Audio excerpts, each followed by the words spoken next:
Welcome, everyone. Happy Monday. I'm the Grace Strega, and I'm here to give you your daily collective read for today, Monday, April 21st, 2025. What do we have coming through in the cards for today? Can I please have the first two cards in our 5-card spread? First two cards we are starting our day off with today are, I adore these two cards in combination. I absolutely adore them. We've got here our star card in its upright in combination with our 6 of cups. And in its upright. And I gotta say, I feel like there's something really important that we're recognizing and identifying right now, particularly in the realm of heart opening, right? There's a lot of the work in this space right now. And I want to kind of give you a bit of a clarification as to why we may be experiencing some of this energy right now.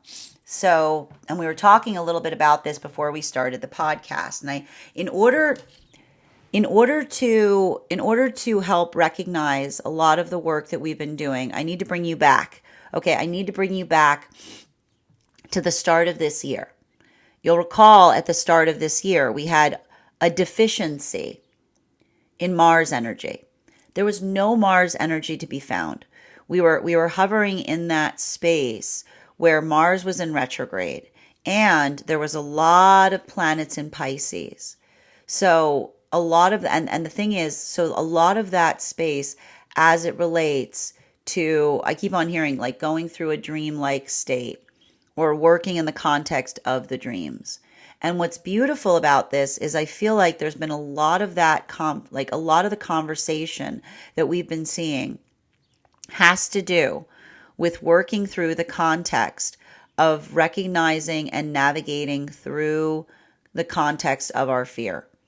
Because, and this is the thing about it, everything we are given is an energetic gift, so long as we apply it in the right context. Right? Context is energetically everything. And that's why I keep on seeing that for a lot of the energy right now, this is a lot of work as it relates to communicating through fear, right? Recognizing and navigating that. And I keep on seeing, when we are able to speak towards the things that we are afraid of, as opposed to reacting to them, it allows us the ability to build, to heal effectively, right? Because often, and we talk a lot about this, hostility or reactivity is like, what is hostility if not reacting to fear, right? It's moving in accordance to it. But when we're able to articulate upon it, when we're able to express what we carry, it allows us to do something in different ways. And this is really important right now, because if you'll recall, I saw like one of the things we saw as it relates to a shift, and I kind of want to walk you through like the last 3 experiences that we saw that were happening, like the last 3 progressions we've been seeing over the last few months as it relates to the partnership cycles.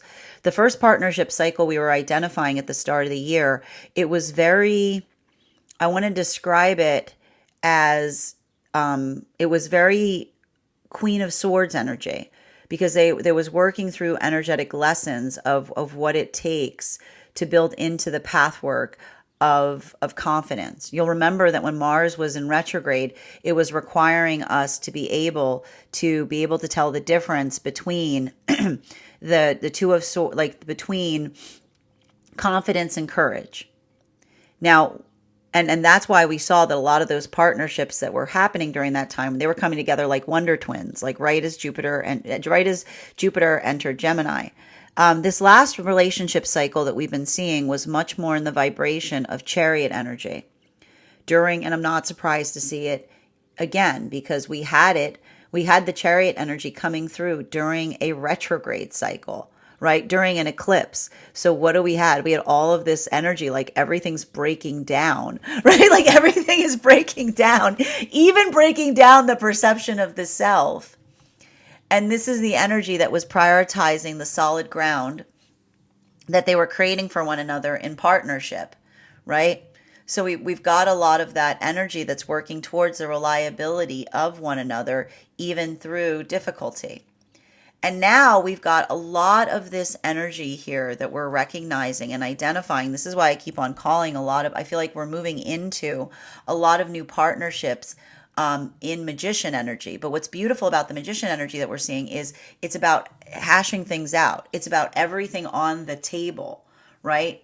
Not like, and I know, and it's like, it's not wanting to be energetically performative as it relates to who one is, because I keep on seeing that for a lot of the energy coming out of some of these experiences, often we can recognize, I keep on hearing like a lot of the work that when we are, and I want to describe this is a lot of energy in separation that is healing from whim relationships or healing from relationships that are built on inspiration, right?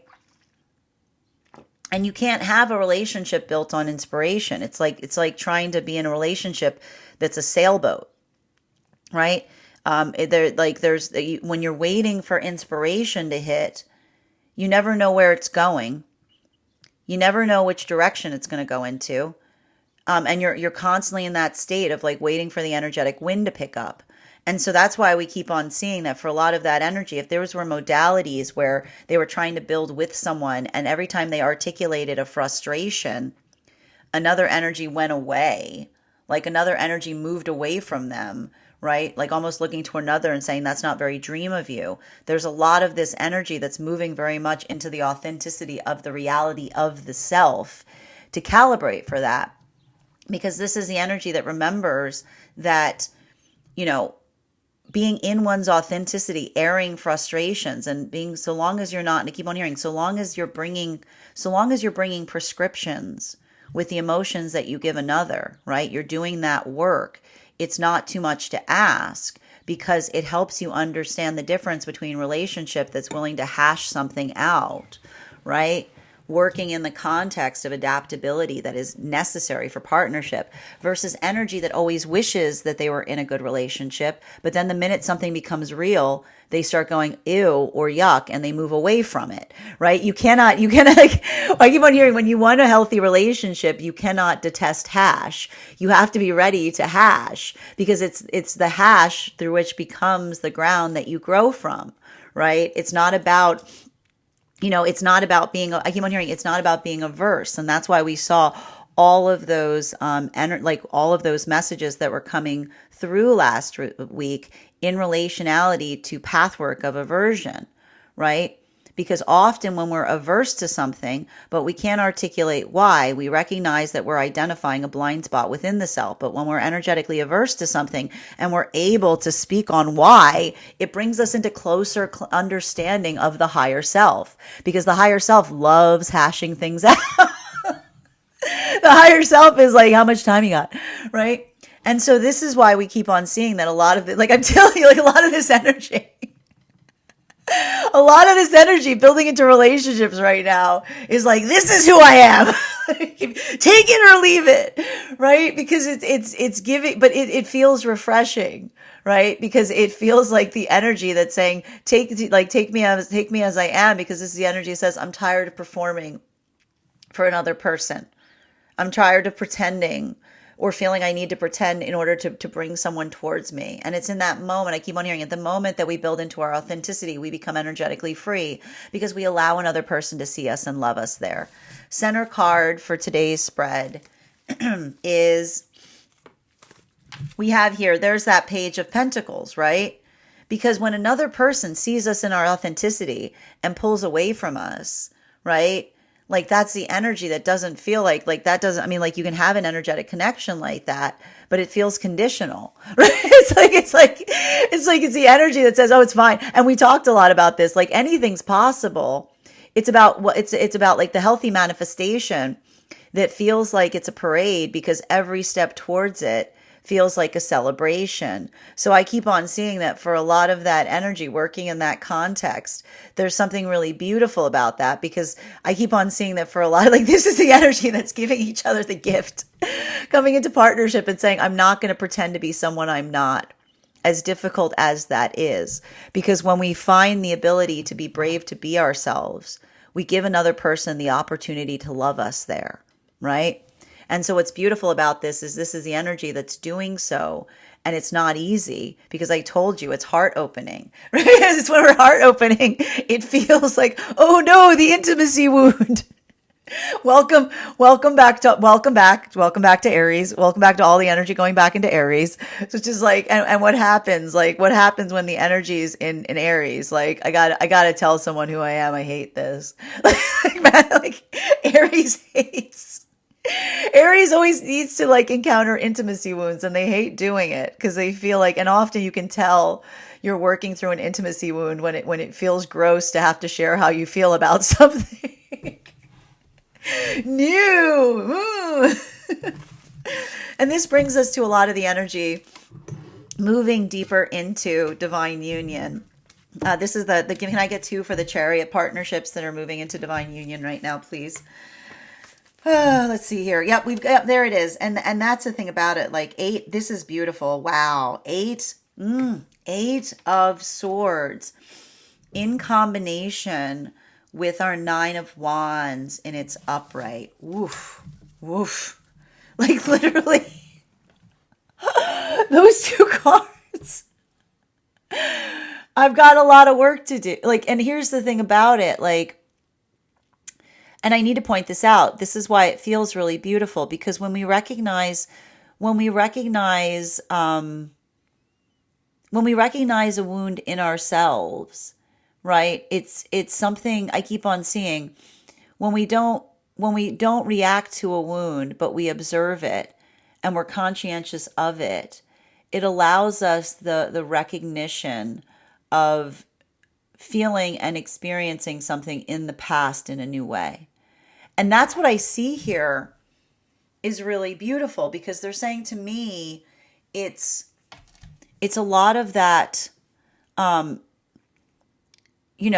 feel like I keep on seeing that there's almost that modality as it relates to, and remember, okay, so I got to talk, okay, so we're going to work, hold on. So we're going to work through the message that's coming through across the frequencies right now. The reason that the energy is in separation is because, okay, so when we are not averse to understanding ourselves, we're able to hash things out. And what does that mean?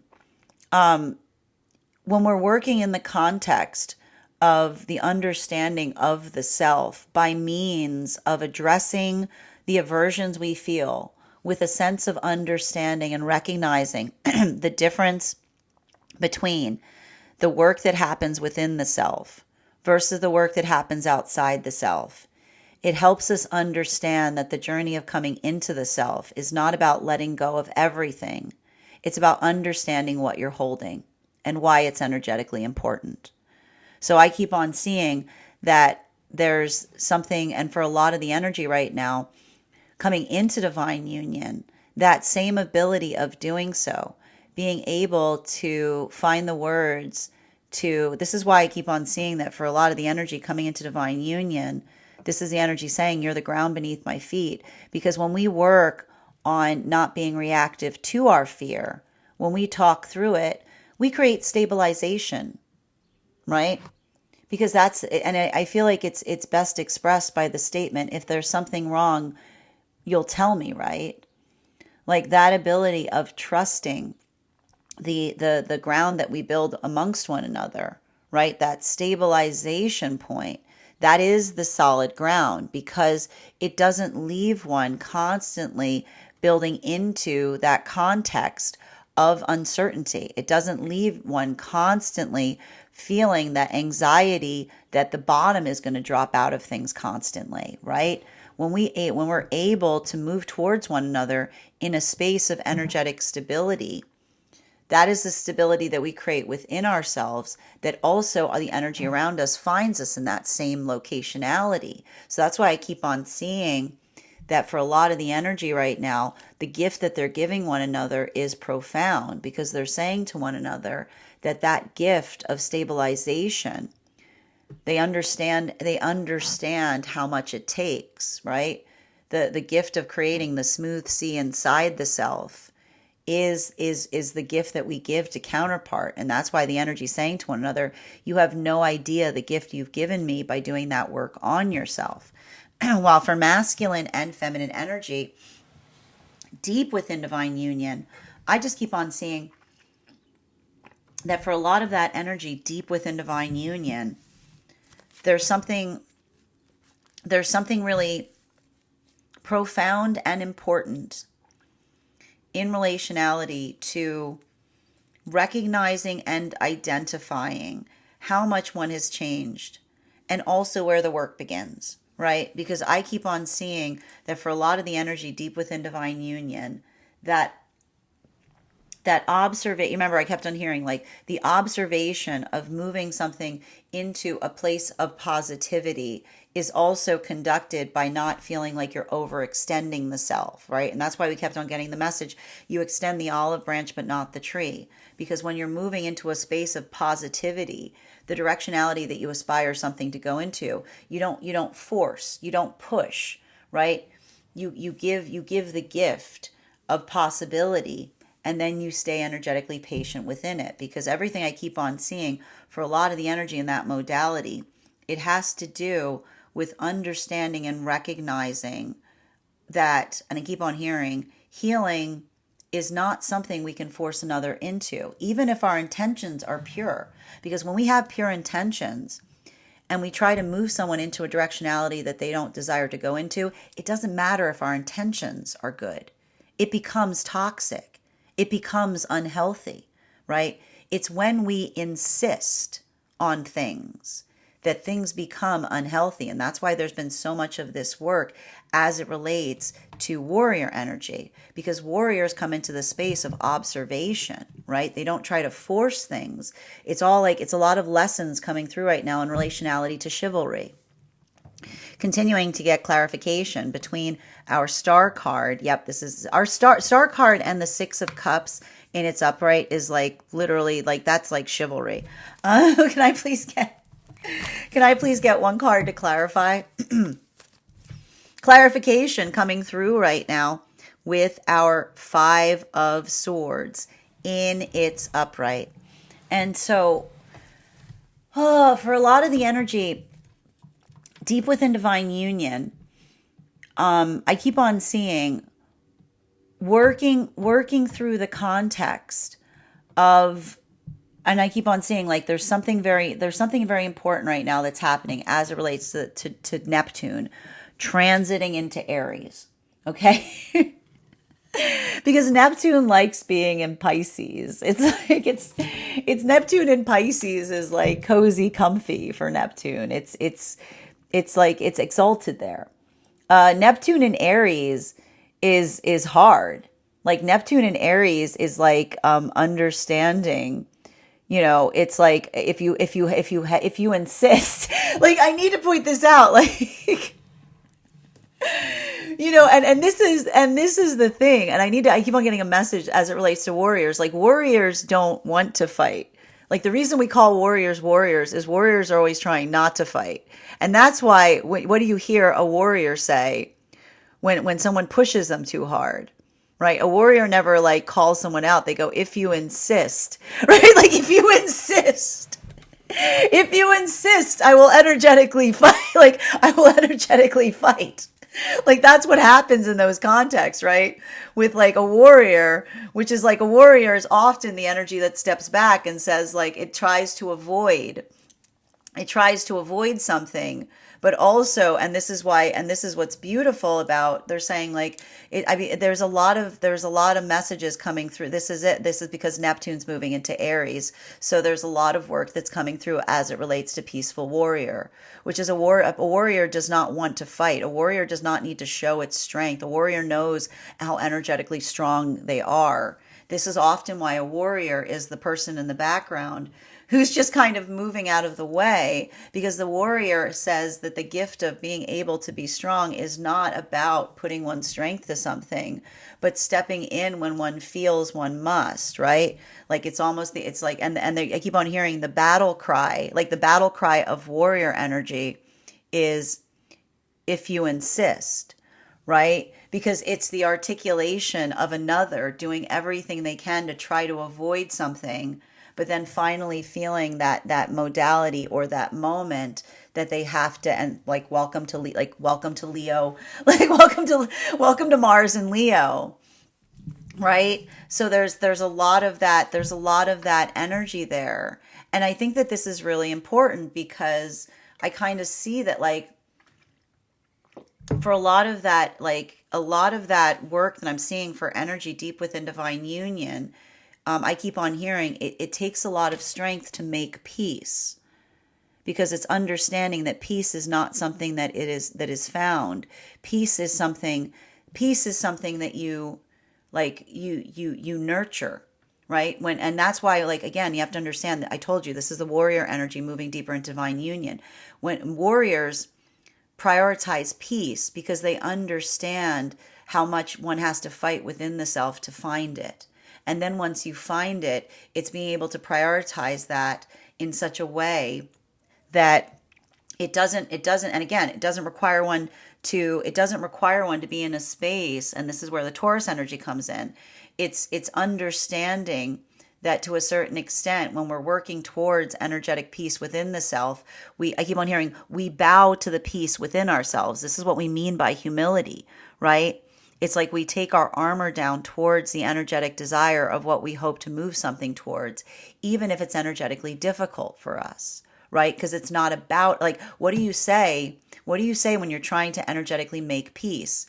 It's not about me, right? You say it's not about me, right? It's like you work in the space of prioritizing the self by also recognizing and identifying the aspiration or the desire that you're trying to move something towards.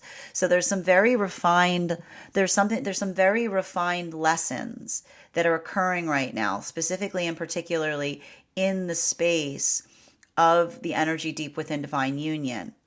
While for masculine and feminine energy that are coming into divine union, this is all that chariot energy. So I'm not surprised to see the fact that this is the energy moving into hermit energy, because they're saying to one another, never before have I felt the security and stability of a relationship that allows me to find the self. Right? Because when we don't have to spend every single solitary moment worrying about the ground beneath our feet, it allows a lot of that sense of personal exploration. It allows a lot of that going inward. Because again, the thing with hermit energy is it's not lonely. Why would you ever be lonely with yourself? Right? We're only lonely when we don't like our own energy. So that ability of finding in the solitude of the self, right? Having the energetic ground of a healthy relationship that allows one to move into a space of energetic solitude within the self. I keep on hearing this energy that says, no greater gift than you give me than the reliability of your own self, because it allows one to go into a space of expansion. While for masculine and feminine energy, deep within divine union, or in separation, this is why I keep on seeing that this is a lot of the energy right now in like, these are magician partnerships that coming through. And it's funny because I feel like the magician partnerships are going, take me as I am. Like, they're going, take me as I am. And I feel like it's also funny because I feel like some of the energy right now coming into like in separation is like, I am from the scratch and dent section. Like, this is the energy. But that's what's beautiful, because this is also the energy that works on the space of loving the self, right? Works on the space of appreciating who they are. And that's why this energy says that it's not about trying to be something that one is not, that one appreciates every step of who one is, that awareness of the self. It's like you're able to navigate it in such a way that you say that the ability of being self-aware and recognizing what the work is, right? This is the energy that says, as long as I'm good with myself, and that doesn't mean I think I'm perfect, because who on earth would ever think they're perfect? like, as long as I'm good with myself and I know what it is and I'm aspiring to, right? Then it creates that. I keep on hearing the energy that's saying, and welcome to the Mars and Leo. It's not perfect, but I'm proud of who I am because I understand that work. I understand what I'm trying to do to reach that place of personal perfection. I understand my own energetic assignment. Continuing to get clarification between our Six of Cups in its upright in combination with our Page of Pentacles in its reversal. One card to clarify. This is a culmination of the lessons that we saw or were working through during that eclipse cycle, right? Because I know it. I bet during that eclipse cycle, what was like the thing coming through? You're not perfect. None of us are perfect, right? And this is, again, the eclipse cycles are not here to break us. I know it sometimes feels like they are. Okay. Like, I know sometimes it feels like they are, but they're all everything is a gift. This particular gift was a very difficult it was a very difficult gift because it's a combination force of, and again, we're going to go through this. The Mercury retrograde is not here to break your toaster. Okay? The Mercury retrograde is here to help you recognize the difference between a groove and a rut. Okay? The only time we sometimes understand cycles are good for us, right? Cycles are good for us, but in those modalities, in those experiences wherein we recognize and identify those moments that we feel stagnancy, right? This is often why at the same time that something breaks down during the retrograde, we innovate. We figure out a new plan. And then we come out of the Mercury retrograde and we're like, Mercury retrograde broke my toaster. And Mercury is like, did they break your toaster? Or did you get a new toaster? It's like, and Venus retrogrades are also in that same modality, right? Venus and retrograde cycles often distort perception of beauty. Venus and retrograde cycles are not here to say you are hideous. Everything is ugly. Venus and retrograde cycles are helping you to polish the internal mirror of the self. But again, grit on the mirror. You have to remember there used to not be reflective surfaces. How did you get a reflective surface in the past? You use grit to polish something. You use grit to make it shine. So when we have people throw grit on us, but instead of throwing it back, instead of when someone throws grit on you and then you get in a mudslinging contest, instead you take what they said to heart. If it's something that's important to you, it allows you to improve the self. And the Venus in retrograde cycle says, you're beautiful as you are. You're beautiful as you are. And if there's something that another person is giving you that's making you feel less beautiful, you have to ask yourself, is that a note about them or is that a note about the self, right? It's not about the fact that we're perfect. It's being able to recognize and understand which notes we receive upon the self that feel like they lead us to a point of valuability or something that makes us be able to, move even closer into who we aspire to be. Continuing to get clarification between our Page of Pentacles in its reversal in combination with our Eight of Swords in its reversal. Can I get one card to clarify, please? Yeah, and this is the thing right now, though. This, Neptune moving into Aries is like no joke, man. I just got to tell you. It's because, and I'm telling you, it's like Neptune moving into Aries is a lot of that. I told you, it's a lot of that if you insist kind of thing. It's working through the framework of navigating and recognizing the things that you don't like. It's not pretty, right? And I keep on seeing, and this is why, like, a lot of these lessons that we're getting into right now have to do with I'm telling you even now with Neptune moving into Aries, right? It's very easy to, when things aren't pretty, it's very easy to want to adopt a woe is me type of energetic situation or like perspective on things. But one of the messages that is coming through, especially with Jupiter and Gemini and Pisces and Aries, is woe is me or woe is you is very convenient, isn't it? Woe is me or woe is you is very convenient, isn't it? Because what does woe is me or woe is you say? I don't have to do anything. It's not my fault, right? So when we're in that space, when we say woe is me or woe is you, it's the same vibration. The universe hears the same thing. It's not my problem, right? It's working in the same context. When we're trying to make something energetically better, we don't shake our heads. We don't blame others. This is why often when we move into the context of it, we start to release the aspect of blame. But that doesn't mean we don't do anything. That doesn't mean that we don't energetically do something, right? We work towards the energetic capacity of being able to make our energetic dreams a reality, right? Because when we, and I keep on seeing this, like when we feel that there is an aspiration or dream that we hold sacred, something that the higher self holds and honors, and everything around us looks worse in that context, it allows us the amplification point of saying, what can I do to move something more in accordance with what that energetic ideal is? How can I bring that aspiration forward? How can I share that energetic dream with others? Because when we are in the business of sharing dreams, we become the fulfillment of each other's dreams. And that's why I keep on seeing that for a lot of this energy right now, in separation, this is why the energy is working through navigating the anxiety of energetically speaking about ourselves or talking about the things that are important to us, letting go of the illusion of rejection.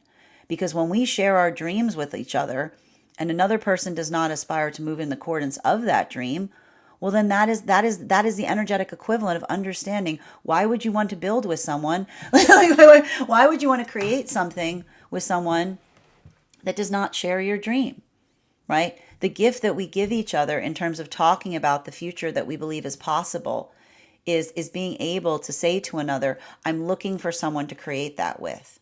And this is why I see that a lot of the energy right now is in separation, is working in the context of embracing that magician energy, because that is the energy that says to one another, as long as I'm good with the self, as long as I understand what direction I'm moving towards, as long as I see and understand that I'm not perfect, but I'm building into intention, then that is the gift that I share in partnership. And that is the gift that allows us the context of being able to move towards things together. And I see even now like a lot of that energy healing from those situations or circumstances where another person was trying to utilize the instrument of perfection to describe why something wasn't moving in the direction they aspire it to be. Because when we're in a healthy space, we don't demand perfection from each other.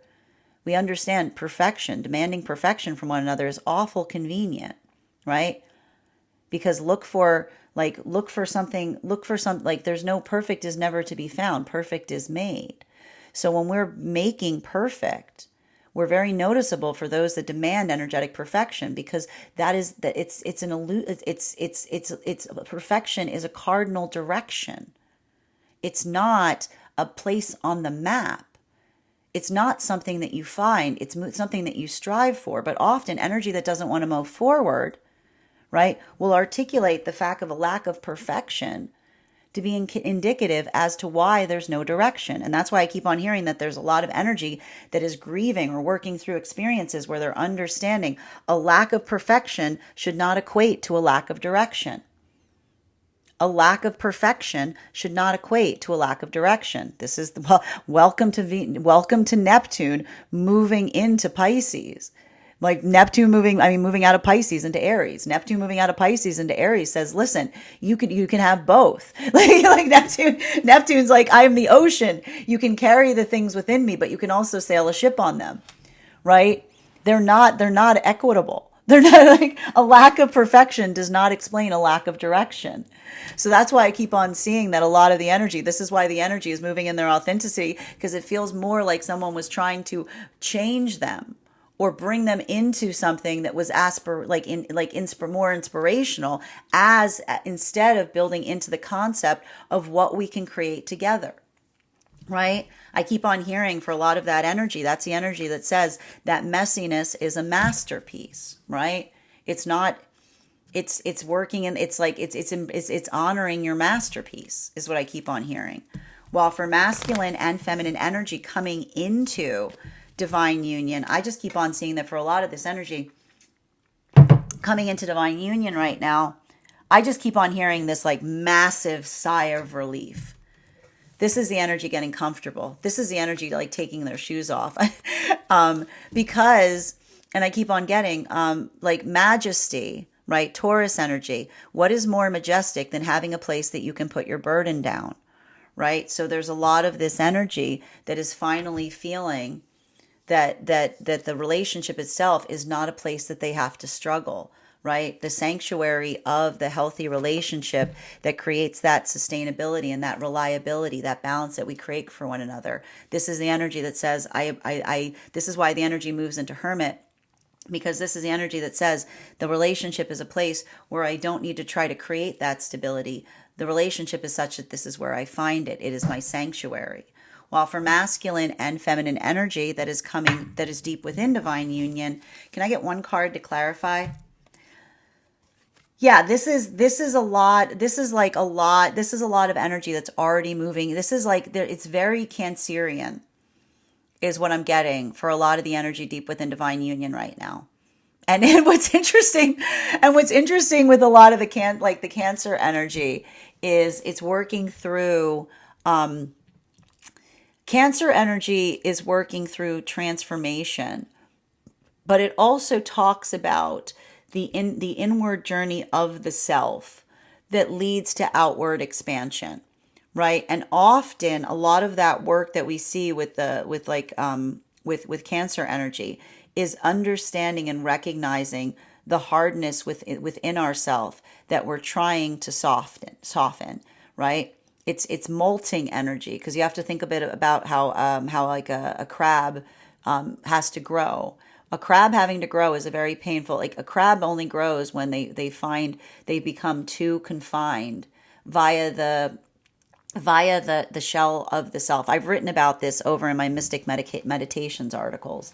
So that ability to basically molt, right? To come into that place of experiencing the pain of the self that then leads to deeper expansion of the self. This is why Cancer and Scorpios are very similar in this. They don't shy away from experiencing those uncomfortability points, because they understand that it's not just about feeling uncomfortable, that the ability to understand why one is uncomfortable literally determines something that you need to work on in the self, right? Something you have to be more adaptable about, or something that brings you closer to the self because it is unyielding or unflexing, right?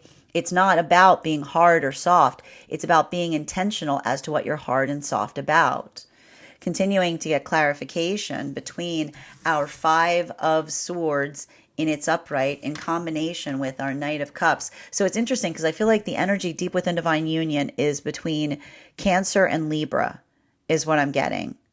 Thank you. Continuing to get clarification right now between our Five of Swords in combination with our Knight of Cups. Can I get one card to clarify, please? Clarification coming through right now. I like this. This is some of that. This is some of that heavy Taurus energy that we're moving into. Because like Taurus, I mean, and this is the appreciation point for Taurus energy. Taurus energy is very opposite to Sagittarian energy, because Sagittarius energy is like, look how fast I can run. like Sagittarius. Sagittarius energy is like, you want to see how fast I can go? You want to see how fast I can go? I can do faster than you, right? Like that's a lot of the Sagittarius and Taurus, and this is why the two of them, like Taurus is like, I will outwalk you. Like, Taurus is like, when Sagittarius says, look how fast you can run, Taurus says, I will outwalk you, because Taurus, like, it's working into understanding that once you find a groove, right? When you find that groove, when you love that groove, like when you find that groove, you can do that groove forever. Like, it's not a monotony if it's a groove, right? It's like And this is the thing with Taurus. This is why Taurus gets so like if they find this is why when a Taurus energy, when Taurus finds their groove and you knock them out of it, geez Louise, because like it's a lot of that. It's a lot of that path work of understanding. And this is the thing about it, like it's working in like Taurus energy is the energy of majesty, right? And majesty is like I don't run anywhere. I don't run anywhere. Majesty is you like it's like it's working in that space of finding that comfortability within the self, right? And so I keep on seeing that there's a lot of that work here that is and I keep on seeing like this is beneficial right now, in some ways, like across, and I want to say it's having different impacts, depending on where you find yourself on the frequency cycles. Now, for the energy in separation, this is why I feel like this is a lot of that. I see that there's a lot of that energy here as it relates to the energy that says that, and I keep on hearing, I keep on like, it's funny because like the energy in separation is almost saying it like with a little bit of like fervor. This is the energy that says, as long as I know my progress, as long as I recognize what it is that I'm working on, my progress is a blessing because it doesn't mean I have to be perfect. I understand the assignment of the self. And this is why I keep on hearing that a lot of the energy is recovering or healing from places or spaces of making one feel less than oneself. Because when we feel less than oneself, we put our worth or value in relationality to how another person sees us, right? Like when we build too much of that context, it's too adaptable, right? It's almost like the energy where we feel like we're tripping over ourselves.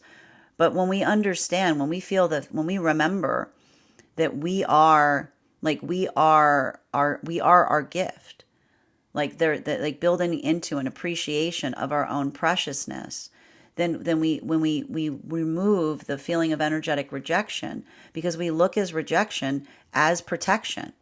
If someone sees us in our authenticity and they don't like what they see, but we're good with ourselves, what is like, so be it, right? You don't have to be everyone's cup of tea.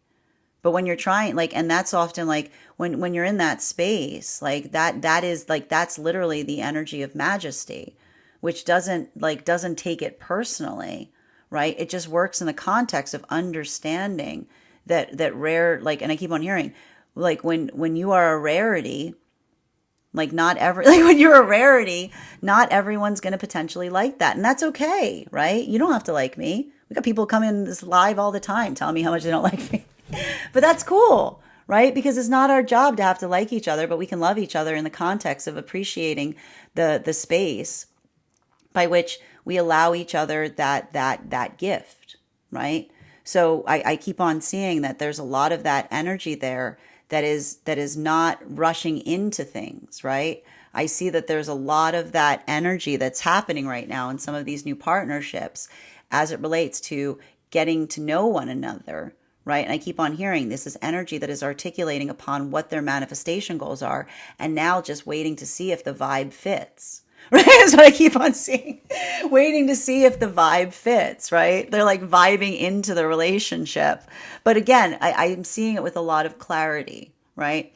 Continuing to get, for a lot of this energy right now, this is the Chariot energy that's getting more energetically comfortable. This is the energy that's finally building into that sense of feeling like they can take their shoes off, right? Because when we have a relationship where we feel like we can take our shoes off, it's a space where it feels like we can ground into ourselves, right? And I think it's funny because I told you, because the energy said, the Chariot energy said to one another, "You're the ground beneath my feet." It's not surprising that they're taking their shoes off, because we often take our shoes off in sacred spaces to honor the ground that we walk upon, right? So that's the energy that says a relationship is beautiful. My relationship is sacred because it is the place I can take my shoes off.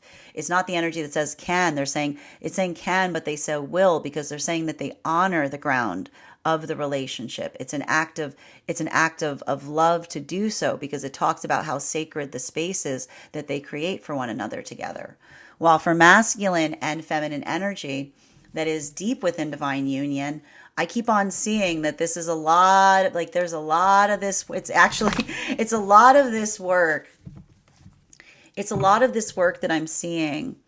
It feels like the energy deep within divine union right now is deep in temperance lessons.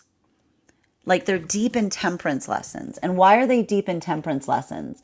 Because, and I need to point this out, and we're going to talk about this a bit when we get into a study on the temperance card. If you see the temperance card, temperance has its foot in the water. So it's like testing the waters is what I keep on seeing. It's testing the waters to see the temperature of something. It's working in the context of trying to move something in the inclination you aspire and hope it to be.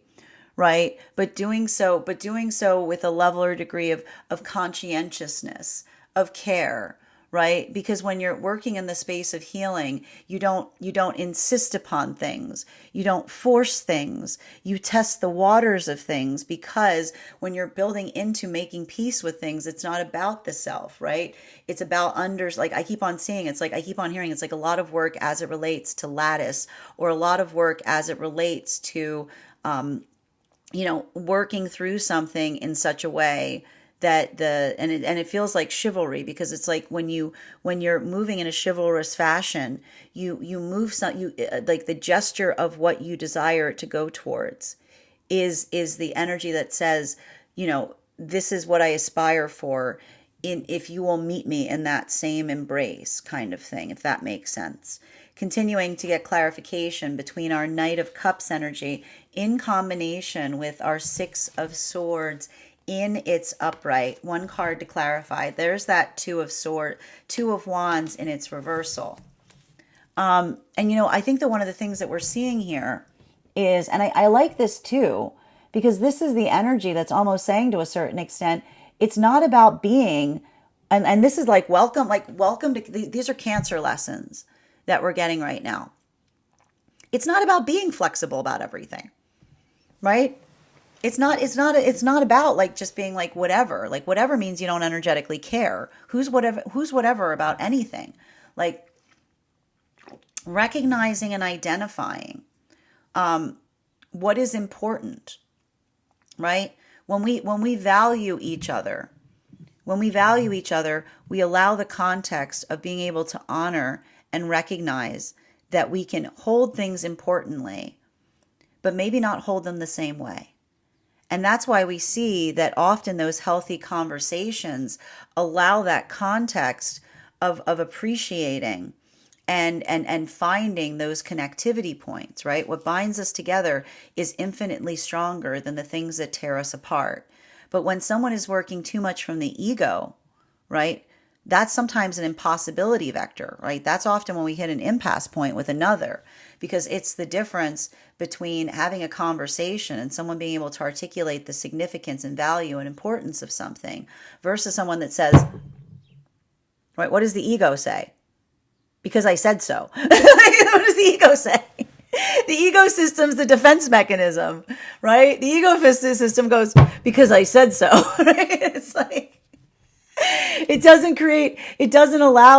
want to talk about things, right? Like, and this is why we talk about the fact that we check our ego, right? We check our buddy. It's not like we get rid of our buddy entirely. That the ego is what tries to protect us, right? It tries to protect the self. So when we're in good place with our ego, we can tell when our buddy is getting a little overly sensitive about something for no reason, right? This is why we often like, when you're in a healthy space, you're like, no, it's just my ego, right? But that is like, it's recognizing whether the energetic ego comes up because there's something important there, right? And that's where we see looks good, like is good, feels good, is good, right? We know that something is in accordance to us when the ego and the higher self go, on this we can agree, right? Like on this we can agree. Like we're on the high five, right? High five. Right? So, and we see that, right? So we have that like energetic high five point where like we are the space where the ego and the higher self agree, because that ability of moving forward in accordance to that allows the context of being able to recognize something that we're working on, right? We're talking about magician lessons right now. And again, if you want to know more about this card, you can head over to my tarot church. I talk about this. What is the magician doing? The magician is both simultaneously got their hand down, they're holding back, and they're reaching up, right? So the magician is doing the work of holding back the ego, right? Holding back the side of self that wants to override, that wants to become energetically protective, reaching up to the higher self, what they energetically strive for. So that ability of doing so, I keep on seeing that there's a lot of that energy deep within divine union right now that is working through a lot of those facets within. And it's not easy. It's really triggering when you're doing that, right? It allows for a lot of introspection, but not coming into a space of reactivity. While for masculine and feminine coming into divine union, a lot of the work that we see coming into divine union right now, this is the energy that's stretching out, right? They're getting comfortable. Like this is the energy that's stretching in that way, because this is the energy that's saying, finally, I feel like I'm in a space that I can be in my authenticity. Because when we feel a relationship that creates a stabilization point, it allows us to become more energetically comfortable with ourselves, right? It allows us to come into that modality of appreciating and exploring the self. So I keep on seeing that this is the energy that feels like they're going through an expansion point, but it's like the expansion point of finally feeling comfortable within one's own vibration. While for masculine and feminine energy in separation right now, this is the energy. This is some energy right now that's meeting each other and being like, I am sick of being someone that I'm not. like, like this is energy. This is energy that has moved toward their manifestations and gotten the ick in trying to be something other than they are to move into partnership. Right? This is the energy that says, I'm not creating a space where I feel like I have to energetically, and this is, I need to point this out. This is not the energy coming out of separation that's saying, it's not the energy that says, take me as I am. I'm never changing. No, this is the energy that says, I recognize, as long as I understand the assignment, of the self, never again will I work towards or build into a context of someone that makes me feel that the assignment is faulty. Right? And we do that. That's what happens, right? If we understand the assignment of the self, and then we come towards someone and they're building into that context where they pull away from us every time we articulate a frustration point, right? Comes into that space of making it feel like they're, we're going through or working through the realm of rejection. Like this is the energy that just says, like, and I can see some energy taking accountability and saying the mistake is not in is remaining in energetic situations or circumstances where another seems like they have genuine distaste as to who we are, right? Because that doesn't change. If someone has distaste, if someone builds towards you, like in a state of distaste, it's not like you're ever going to move into a place where that gets resolved. It's like they're already telling you, like, that's a vibration that you're finding them in.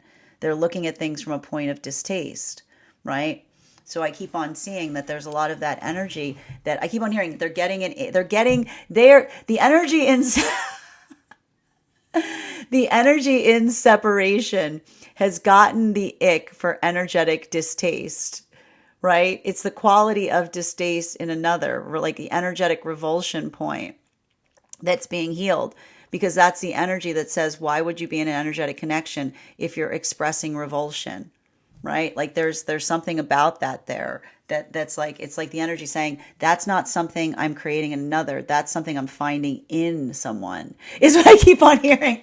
Like when you find someone who has revulsion towards you, it's often easy to imagine you're the only person they're giving that to. But this is the energy that's like, I see the energy being like, no, that's what they give to the like, that's how they see, that's what we see, like, is almost what I'm seeing here. It's interesting. Continuing to get clarification between Six of Swords in its upright and Nine of Cups in its reversal, right? If you look outside the self and you see revulsion, then revulsion is all that you will see. If you look outside the self and you see the world as ugly, then ugly that is all that you see. If you look outside the self and you strive to see beauty, beauty will arrive to you in ways that you cannot imagine. And this is why I keep on seeing that there's something there's something really beautiful happening as it relates to someone saying, I choose to see the world differently, right? Because there's no greater act of love than when we choose to see the love around us, right? Because that is, I keep on hearing, that is the choice that we have as conscious beings. Like that is the choice that we make. That when we approach the world with love, love opens its arms to us and we see love everywhere. And you can choose, if you want to, you could choose to see ugliness everywhere. Go outside. I'm sure you can find a bunch of examples on why the world's ugly. But when you look for ugliness, you make ugliness and you find more ugliness. But when you look outside the self and you build into the context of love, you create love and you create joy. And this is why I keep on seeing if these are relationships where someone was making someone feel ugly, right? That was making someone feel less than. This is the energy that almost recognizes that choosing to move away from situations like that says, I don't choose to inhabit a space that feels like I'm constantly in a place of lack, right? That's not going away, right? There's nothing you can do. If someone looks towards you and sees you lacking, right? They'll always see you in a lack space because we don't look to each other conditionally. We arrive to each other in a point of joy, which says, I am good with who I am and I appreciate who you are. And this is why when we build into the context of finding that space of loving ourselves, it allows the context by which we can love others around us. Because if I hate myself and you try to enter in a relationship with me, then all I'm going to see are more reasons to hate myself. But when we're working in the context of building into loving and appreciating and valuing the self and honoring the self, then we build into the relationships that expand upon that energetic feeling, right?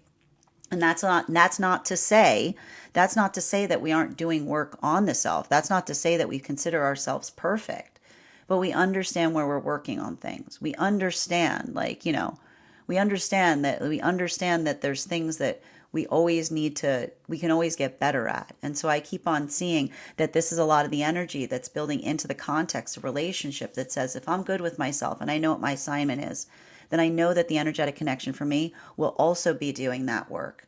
And it's not going to create a feeling of distaste or that feeling of rejection. Because when someone comes towards us and they reject us in our authenticity and the lessons that we're working on, then that's a blessing. That is protection. That is a gift that the universe is giving us to show us, not something we feel like we need to correct for within the self, unless the articulation point of another's revulsion is something that triggers us, that we identify is something that we want to do better, taking the energetic note. While for a lot of this energy right now, this is what I keep on seeing for the energy coming into divine union, clarification, right? Yep, there's that balance point. All of this energy right now, the chariot energy that's moving deeper into divine union, they're all in Libra hermit energy. So a lot of the justice card with the hermit card, because this is the energy that says, finally. What is this energy saying when they come into union? Finally, I can begin. Finally, I can begin. Because entering into union is not the end of the story. It is the beginning of the story. That when we're able to build in the context of the balance that we find in ourselves, it finally gives us the ability to begin to concentrate and to work on ourselves, to allow ourselves to flourish. While for masculine and feminine energy that is deep within divine union, this is what I keep on seeing with the combination force of the Seven of Pentacles in combination with our Two of Wands in its reversal. We've got here the Five of Cups. The Ten of Cups in its reversal, right?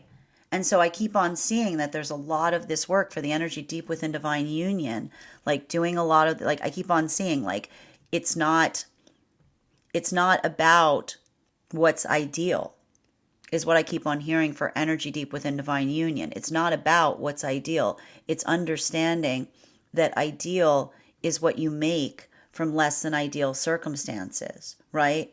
It's not about building into the context of stepping away when something isn't energetically ideal. It's identifying and recognizing what one can do to make something energetically better. Because when we're building in the context of recognizing and articulating that, we don't fall to our knees and say, why is this happening? We stand up and say, what do I need to do? How can I move something in a direction of moving towards something that feels like it's more energetically productive, right? It's like it's not the falling to, and this is where the Mars and Leo is coming in. It's not the falling to the knees that says, what, why me?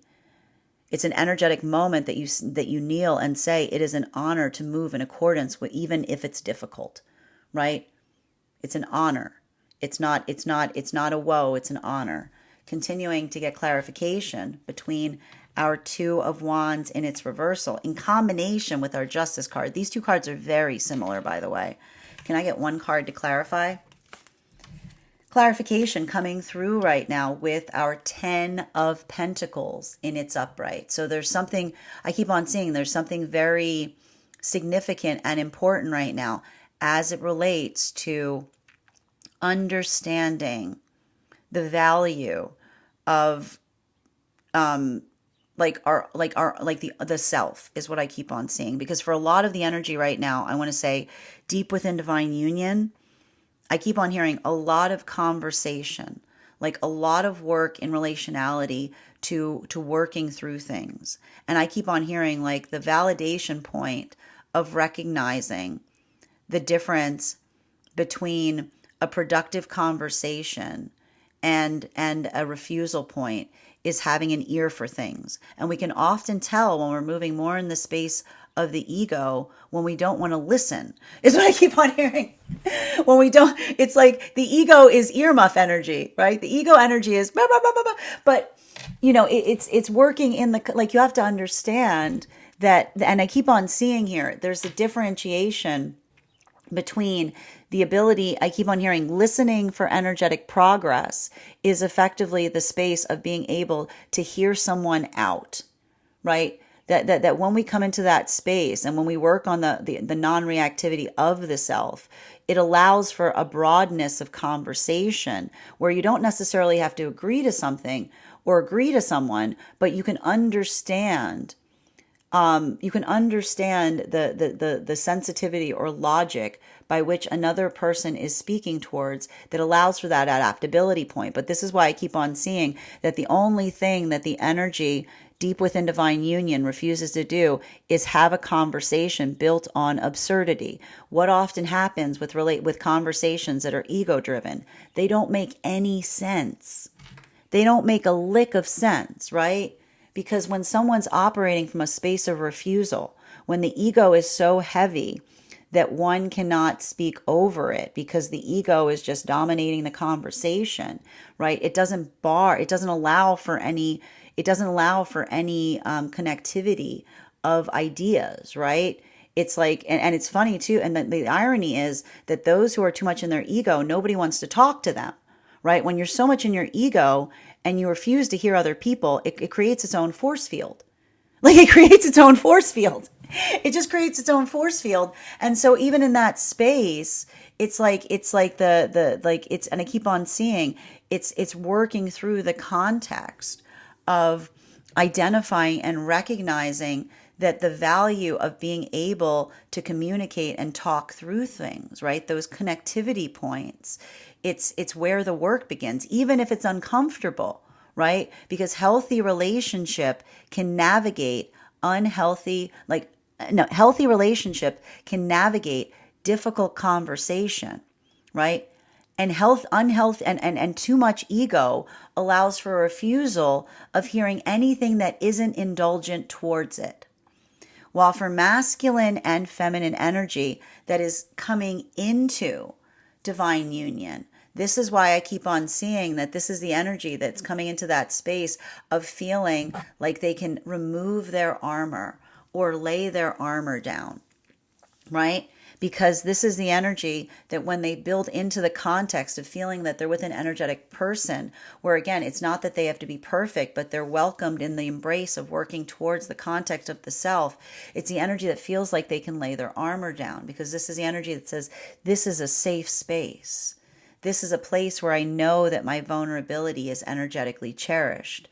And that is something that we create. We cherish each other's vulnerability by maintaining and creating a space of reliability as it relates to the balance point that we find within, right? We feel comfortable to be vulnerable when we can trust that another person will articulate upon something that's bothering them instead of harboring it, right?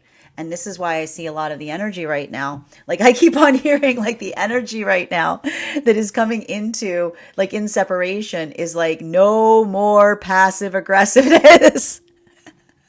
This is a lot of this energy right now that is in separation that's going no more passive aggressiveness. Because here's the thing, passive aggressiveness is often indicative of something that's coming from the ego. Because when we have a frustration point, right? Something that bothers us that we can't talk towards, it's usually something that we need to check. You know, it's usually something that we need to explore, right? Because that space of passive aggressiveness, right? When we work in that context, like anything that is energetically bothering us, we can articulate upon, right? I told you the emotions that come with their prescription, right? The ability to talk about something in a way that feels like it opens things up. But when we're moving passive aggressively, you know, it creates those moments that others like, they feel like they have to walk on eggshells around us because we don't like, it's like, I don't know why are they mad? I don't know why they're mad. Like, I don't know why they're mad. Like, did I do something? Maybe I did something. Maybe like it's wondering, like, again, the energy that I have to wonder what's going on all the time, it creates its own feeling of energetic anxiety. So we see even now that there's almost like this energy that's happening with like, this is why it's magician energy and separation, because this is the energy that says, if there's something wrong, you're going to tell me. This is the energy goes, if there's something wrong, you're going to tell me. I'm not going to have to sit here and try to figure out with like an abacus and like charting the stars to figure out what is going on. Because when the ego has something wrong with it, you like, and this is the thing, that's the thing with trauma. Sometimes the ego is just feels like that because it feels good, but it's not. We've talked about this. You can't go into trauma. Trauma is created in spaces where things happen with no logic, right? That is where trauma lives. And you cannot go into trauma trying to get reason. If you try to dive into trauma to get reason, you'll usually find more confusion. It's like the confusion scarf. It just keeps coming out. It's just one confusion after another, one silliness after another. It's like a pile of ridiculousness, and it's all just trauma. And that's why, again, coming into the space of not having to work in the context of trying to feel out what's wrong, but being able to articulate it allows for an ability to heal something, because you can move straight to the space of rightness. Final card for today's spread, between our 10 of Cups in its reversal in combination with our 10 of Pentacles in its upright. Boom, 9. It doesn't have to be that complicated. 9 of Swords, the gift of healing. Trauma is complicated. Trauma is confusing. Trauma, you're like, I don't know why. I don't know what's happening. I don't know. We just do this, whatever. Like, but when you are able to heal energetic trauma, it feels like a wave of relief, because it's moving through into practicality. It moves us through into what feels recognizable. It's like a breath of fresh air, right? And so I keep on seeing that there's a lot of this energy here that's working in that space. The valuation point of healing is the work that makes energetic sense. Healing is the work that allows us to address the things that we need to address, right? And when we start moving into the space of the ego, right? Like, why are you doing that? It's just like the confusion point that creates its own confusion point. So I keep on seeing, and I keep on seeing here that there's something about, and I need to point this out. It's not saying to me that the energy in separation isn't doesn't have like eccentricities. I need to stress this. The eccentricity point, like often the eccentricity things that we do, like sometimes sometimes we can't explain them, but we often recognize that the difference between trauma and eccentricity is the eccentricity is something weird that we do that doesn't hurt anybody. Like I keep on hearing the eccentricity that is just us. It just feels good to do something. Again, feels good is good, versus those moments that feel like, that create trauma in another, right? So I keep on seeing that there's a lot of that. There's a lot of that unpacking, if you will, as it relates to healthy practice, healthy habits. Like almost like it feels like almost like it's interesting because the reason I keep on seeing that the energy is in its magician is it almost feels like a skill share. It's like the energy. It's like an energy that's in the vibration of a skill share because I told you everything's on the table. Like this is what I do. What do you do? What do you do to handle like what do you do to handle the horrors? This is what I'm doing to handle the horrors. Like it's giving a little bit like that. While for masculine and feminine energy that is coming into divine union, this is why I keep on feeling like there's a massive heart opening that's happening right now for a lot of the energy coming into divine union, because this is the energy that says, what is the energy saying as they move deeper into divine union? Finally, finally, finally, because this is the energy that says they understand that coming into union is not the end, it's the beginning. It's not the story. The storybook ending is the start of everything, right? The journey into the internal journey of the self begins in finding the energetic union point outside of the self, because it's that in that moment that the energy finally has the opportunity to begin the work of the self in that stabilization point. While for masculine and feminine energy, deep within divine union, I just keep on seeing that for a lot of the energy deep within divine union, there's a lot of work right now as it relates to identifying and recognizing, I keep on hearing there's energy right now deep within divine union that's working to heal trauma. And a lot of that trauma, and what's hard about healing trauma is that I keep on getting trauma creates a knot. Like trauma creates a knot. And what's interesting about this right now, I need to say this. I know you're hearing me say trauma creates a knot, K-N-O-T, which it does. Trauma sometimes can create knots, but trauma creates knot. Not as in N-O-T, right? Not as in knot. And often sometimes when we come through trauma, the reason trauma is we leave trauma with the wrong lessons, right? This is what the difficulty point is with trauma. Sometimes the worst thing about trauma is we depart from the trauma having learned the wrong lesson. So when we're ready to work out the knots in our trauma, it's those moments that we readdress the knots that we built in an experience of trauma to recognize if the knot is the sacred, the